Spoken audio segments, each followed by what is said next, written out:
নমস্কার দাদা, আপনার নাম? বিশ্বনাথ দাস। আপনি কোথা থেকে এসেছেন আমাদের সঙ্গে? বেলভিলিয়া নিমতা থেকে এসেছি। আচ্ছা।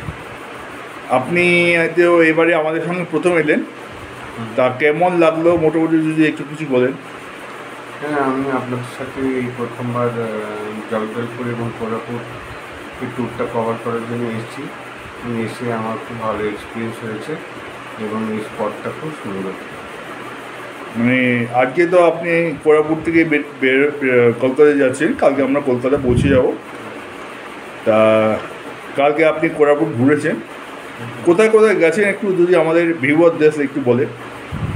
ওই রানী ডুডুমালে গিয়েছিলাম এবং দুটো সুন্দর সুন্দর পাহাড় আছে এবং পাহাড়ের টপে উঠলে পরে নেচার যেটা খুব ভালোভাবে এনজয় করা যায়। প্রকৃতি যে কী জিনিস ওখানে না গেলে আপনারা কেউ জানতে পারবেন না। এবং আমি বলবো আপনারা আসুন এবং দেখুন, এনজয় করুন। এই জগদলপুর আর কোরাপুট জায়গাটা অনেকটা এখনও আনটাচড, অবশ্যই। এবং সেই ব্যাপার আমাদের কাশ্মীর, হিমাচল বা আমাদের পশ্চিমবঙ্গ, সিকিম, নর্থ বেঙ্গল সবাই যায়, কিন্তু এই জায়গাটা এখনও আনটাচ হয়ে আছে। মোটামুটি অনেক লোকে এখনও আনডিসকভার্ড এটা দেশ। আপনার কি মনে হয় এখানে আরও বেশি লোকের মানে উত্তরবঙ্গ বিকল্প হিসেবে বেছে নেওয়া যায়? অবশ্যই। মানে এখানে তো কেমন ঠান্ডা, কালকে কেমন ঠান্ডা পেয়েছেন আপনি? মোরালের ঘরে ঠান্ডা ছিল, মানে উত্তরবঙ্গের সমসাময়িক, মানে কাছাকাছি বাজে ঠান্ডা।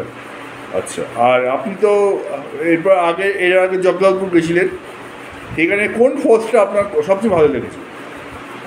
আমার চিত্রকূট ফলসটাই ভালো। ফলসটা সব ভালো লেগেছে, মানে যেটা কি ভারতের নায়িকা বলে। ভারতের নায়িকা যেটা। আপনি সময় পেলে আবার আসবেন? আমি সময় পেলে অবশ্যই আসবো এবং ওখানে একদিন স্টে করবো। ওখানে স্টে করবে অবশ্যই। আর আপনাদের এই ফ্রিল্যান্স ট্রাভেলসের সঙ্গে সম্বন্ধে খাওয়া দাওয়া বলুন, হোটেল বলুন, বা গাড়ি বলুন, ঘোরা বলুন, কেমন লাগলো, বা সর্বোপরি ব্যবহার? খুব ভালো, খুব ভালো, সব দিক থেকে খুব ভালো।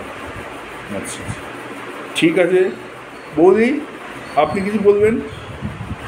আমি খুব এনজয় করেছি, খুব ভালো লেগেছে, দারুণ। প্রকৃতি কি জিনিস এখানে না আসলে সত্যি বোঝা যাবে। ঠিক আছে, ধন্যবাদ।